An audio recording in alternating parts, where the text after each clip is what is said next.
So at this meeting, we presented some of our work evaluating the best response to the antibody-drug conjugates Sacituzumab, govitecan, and Trastuzumab, deruxtecan by the site of metastatic disease involvement.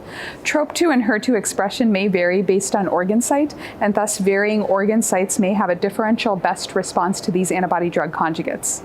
We conducted a retrospective review of patients with metastatic breast cancer who received either Sacituzumab, govitecan, or Trastuzumab, deruxtecan as their first ADC in the metastatic setting. We reviewed their baseline imaging scans to characterize the sites of metastases. Then we followed their subsequent imaging scans until the time of antibody-drug conjugate discontinuation to understand the best response at each individual site of metastasis and used the RECIST 1.1 definitions to characterize those responses.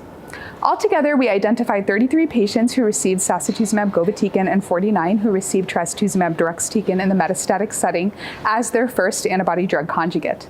We found that the best response to both of these antibody-drug conjugates did vary by organ site.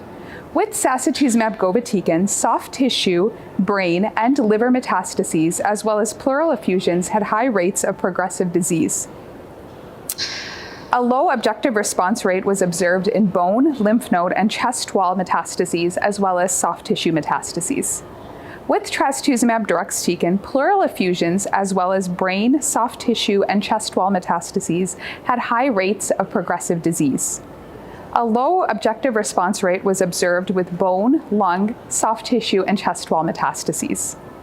We are currently looking at how we may be able to correlate the best response at each of these individual metastatic sites with tumor biomarker expression and cell-free DNA to the extent possible to understand how resistance to antibody-drug conjugates may vary by organ site. Thank you.